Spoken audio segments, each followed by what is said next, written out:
back sa ating channel mga kaibigan. Medyo matindi ang ating pag-uusapan ngayon mga kapatid. Alam nyo ba, ang solid supporters at saka wannabe brothers mga kaibigan ng isang sikat na Pinoy boxer, which alam nyo naman siguro, pinakamaangas, pinakamalakas, at ang 30 seconds geng-geng ang kalaban mga kaibigan. Ang mga supporters nito mga kapatid ay nagkaunsihan mga kaibigan. Sila lang ang nag-strikean ng mga channel mga kapatid. Well, alam naman natin na marami talaga ang dumidikit sa sikat na boxer na to mga kaibigan. Cuadro Alas, ang angas ng Pinas. Ang mga solid supporter niya mga kaibigan, ang mga tinuturing niyang mga kapatid, mga brothers and sisters mga kaibigan. Sila ang nagkaunsihan. Nag-strike ka ng channel. In-strike po ang PSYT, Pinoy Sakalam YouTubers ni Kuyang Joseph. In-strike ito mga kaibigan. At hanggang December 14 na lang ito. At pinaglalamayan ito ng 3 gabi ng Tuldok Channel mga kaibigan.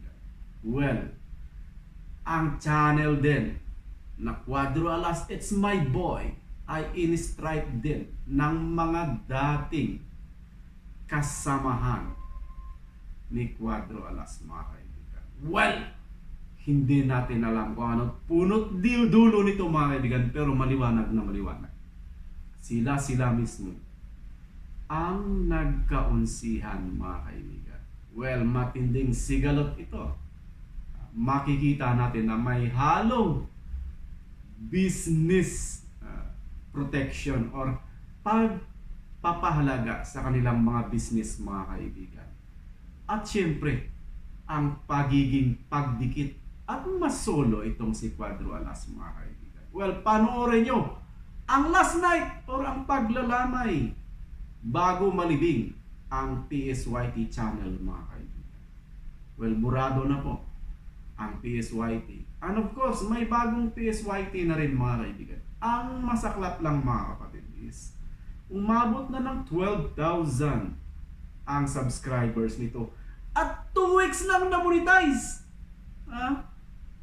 Pero ayun mga kaibigan, mabubura din. Masakit. Sinasaktan nyo pa talaga. Well, kung gusto nyong mapanood ito mga kaibigan, panoorin nyo sa channel na PSYT. Bagong channel, PSYT pa rin.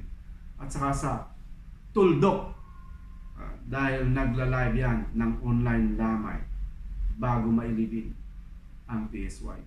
So ganon mga kaibigan.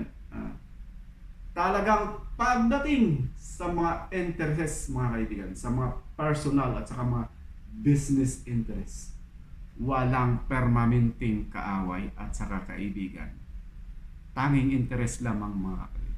Well, hanggang dyan lang muna tayo. Siyempre, thank you so much for watching sa ating video. Medyo iba ang ating video ngayon mga kaibigan. Well, talagang sama-sama together at sila na din ang nagsaksakan sa likod mga kaibigan. Talagang wala na. Malabo na mga kapatid. See you on our next video. Bye-bye.